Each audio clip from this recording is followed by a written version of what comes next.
coming out. You never got to see them in there, or rarely did you get to see them in there.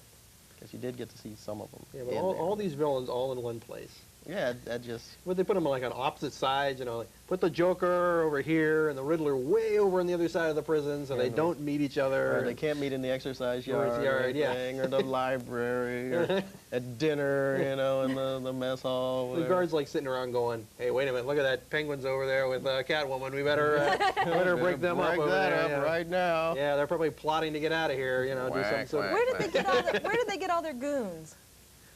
Was there a rent-a-goon place? Did guys stand down on the corner and you like drove up? Hey, I'll take you. In Gotham City, I'm sure some guy ran something called rent-a-goon, where they just like it's like a temp service where you just like okay, we need you 5, go over, you know, meet them at the abandoned warehouse and Penguin will be there. Yeah, on the waterfront. Qualifications, got to be able to fight. Well, not very well. But not well, no. Just got to be able to fight. And why the heck didn't Gotham City just go and knock down all those abandoned warehouses? Because that always was where the bad guys were like hide out. Abandoned warehouses, places just tear them all down. Why did Bruce buy all that land and then tear the whole thing down? Put up a parking lot. Put up a parking lot. There you go. Someplace to keep his bat wings. Could build a museum to himself. The Batman Museum. The Great Bruce Wayne Museum. And something I wanted to know now. Robin was a teenager, right? Right. When did he go to school? Good question. Well, did he just have private tutors he was probably so rich that he had private tutors. He never had to open a book. They didn't seem to care when he was there. Right. He just and he knew a lot. He knew a lot for a guy. Well, I really can't do the tutoring today. I got to I've got to go to Europe. Go fishing. Go fishing with Bruce. All right, Bruce and I are going. I always thought that Bruce kind of handled Bruce and Alfred kind of handled his tutoring, although they never really mentioned that. I just kind of thought that they did. I can see Alfred doing that. Yeah, no question. Well, the super butler here. Yeah. Not only can he disguise himself as Batman and pass himself off in certain circumstances, he can keep the Batcave clean. He can tutor young Master Dick there and just. Gee, who would need a mom?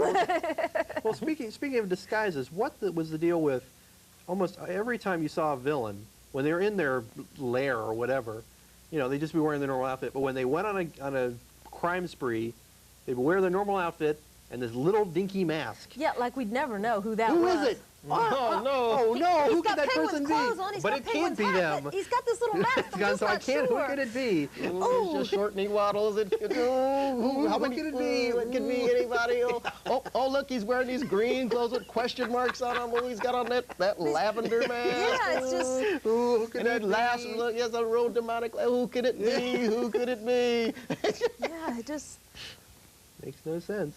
Yeah, totally amazing. Another thing, going back to how they had 3 Catwomans, they had two Riddlers. Yep. The John Aston and the totally superior Frank Gorshin. Frank Gorshin was much better. Oh yeah. Yeah, it was just I couldn't understand. I mean, he didn't shave his mustache or anything. I mean, my first impression when I was a little kid was Gomez is on the show. Right. What is Gomez doing on here? Morticia? Yeah, where's Lurch? Gomez did is he on the show. forget that he's Gomez? Is it an amnesia thing? Yeah, He's now the Riddler. Is he? Well, Gomez was real rich too. Maybe he just decided to play for a while. Yeah. He's like going on neato adventures anyway. Yeah, I was. Now, weren't there 2 Mr. Freezes? Yes, there were. There's George Sanders. And you have your Bat book. I could look it up. Mr. Freeze, Mr. Freeze. We're going to look it up in one of our. By the way, if you're still with us, I don't know if you aren't, full well, but if you're still with us, we'd welcome any questions about 60s and 70s television in general. We're not trying to say we're the ultimate experts in it. We got a lot of reference material, and we'll certainly try to find out anything we can possibly find out. So, where are we going to have them write to? We haven't figured that out yet. I guess it's a very prototypical show here. The station. The station, ACTV. What's our 394 Oak Street? Yes, care of the Vast Wasteland. Well, the Vast Wasteland, care of ACTV. Right. Now, we're sure the ACTV is going to be bummed now because there's going to be like torrents of letters are going to be pouring in. But yeah, they'll have to hire extra staff. Yeah. Probably. Oh well. Yeah. Okay, Otto Preminger was That's the second Otto Mr. Preminger. Freeze. Okay. There you go. The bald-headed Mr. Freeze, as you can see here, and George Sanders was the first Mr. Freeze. He was not one of the best actors, but I thought he did a Had fairly good that job. accent, buddy. Yeah. Well, I think he was more of a Shakespearean actor. That's Yeah. probably, well, I think of that course, was the you can deal. almost say that about anybody. Right. If they're getting into TV. Oh, weren't they a Shakespearean actor first? Yes, they did that Playhouse. They were Shakespearean actors in Canada, Right. or in England. Yeah, that's where all Shakespearean actors come from. Well, let's see. Do I have anything else here? Really? Well, one thing I noticed about the whole series was that a lot of people wonder whether the comic book inspired the campiness of the show or vice versa. And from what I've seen, they kind of cross-pollinated each other, because the comic book was kind of campy before that, but once you see the stuff the comic books that were running out during the show were like really campy. It was like worse than the show, which is hard to believe, but I was kind of thinking that the campiness came from an idea that they might have been doing a parody of the serials. And Yeah, when they you parody were. something that's older, you look at how it, well, just time itself makes things like that antiquated. And so they looked at that and said, whoa, look at the things that we're doing then. Let's do a series and let's just kind of poke fun at the idea. You know? yeah. Well, let's see.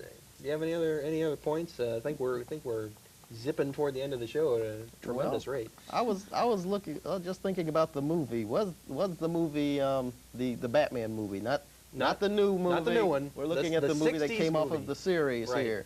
Was it fun or was it a flop? Well, I think they went overboard with, well, we have to show everything. We have to show the Batmobile. We have to show the Batcycle. We have to show the Batcopter. We have to show the Batboat. We have to show everything. And they spent too much time on that. Oh, but the shark on Batman's leg was great.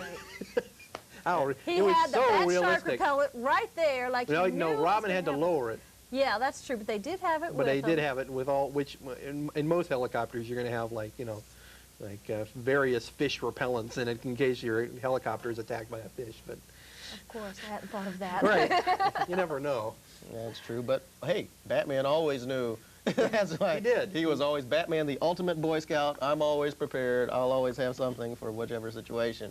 I wanted to quick before we get out of here. I wanted to show this, if we can. Ah, here we go. This was the.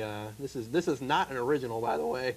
If it was, I'd have it in a vault somewhere. This is the first issue of Batman, which is worth something like $20,000 now, some enormous amount of money. So that's Batman then, and here's Batman about now. If you can even see that, it's. That's not one of the most graphic covers, but that's an annual from this year. Just should give you an idea how Batman has gone from here to there. But He's not smiling anymore. he doesn't smile. The man does not smile now. He's not a happy guy he's anymore. He's pretty vigilante-wise. Anyways, well, I'm being given that signal to get out of here. So for Wilbur Neal and Marty Wiley, we hope you enjoyed this fine show today. Next time, what are we going to do next time? We don't know. Who knows what we'll do? Who knows if there's even going to be a next time? Right, we'll do another show. But We'll go get a pizza and talk about it. yeah, after the show, we'll go talk about the next show. So we'll be delving again into the wonderful world of 60s and 70s television. So for all of us here at Vast Wasteland, we'll see you later.